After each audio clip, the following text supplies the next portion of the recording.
बाप की पगड़ी बचाने के लिए शादी के लिए तैयार हो गई। निकाह का दिन था। लड़की ने अपने उस लड़के को कॉल की जिससे वो मोहब्बत करती थी और उसे कहा कि शादी में ज़रूर आना।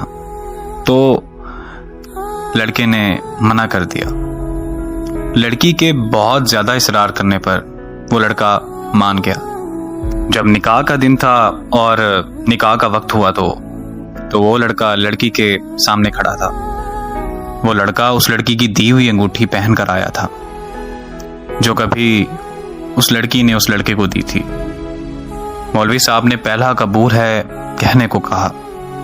लड़की कांपती हुई आवाज में बोली, कबूल है। लड़की ने फौरन लड़के की तरफ देखा और वो गर्दन झुकाए उस लड़की के सामने खड़ा था। मौलवी साहब ने दूसरा कबूल है कहने को कहा तो लड़के ने अंगूठी उतार दी। जब लड़की ने तीसरा कबूल है कहा तो लड़के की आंख से एक आंसू निकलकर उसके रुखसार पर जा गिरा।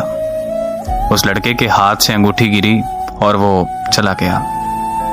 उस लड़की की रुखसती हुई तो वो लड़की जब घर पहुंची, लड़की की दोस्त भी उसके साथ थी।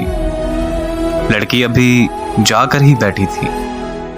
इतने में उसकी दोस्त को एक कॉल आई और कॉल सुनते ही लड़की की दोस्त के हाथ से मोबाइल गिर गया। लड़की के इसरार करने पर लड़की की दोस्त ने उसे बताया कि शादी हाल से जाते वक्त उस लड़के का एक्सीडेंट हो गया और वो वहीं मौके पर मर गया। ये अल्फाज सुनने ही थे कि लड़की के पांव तले जमीन निकल गई, मानो जैसे लड़की पर आसमान आ गिरा हो। वो लड़की अपने होश गंवा बैठी थी। अचानक लड़की को फूट फूट कर रोते हुए याद आया कि उस लड़के ने उस लड़की से कहा था कि अगर तो मैं तुम्हारे निकाह पर आया तो मैं मर जाऊंगा, और लड़की के इसरार करने पर ही वो आया था।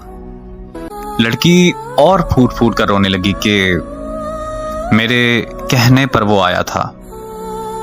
आज के बाद इस बोझ के साथ जिंदगी गुजारनी पड़ेगी कि वो लड़का मेरी वजह से मरा, और इस अजियत में जीना है कि वो मेरी वजह से मरा। मर्द मर तो जाता है लेकिन वो अपनी पहली मोहब्बत को कभी नहीं भूलता।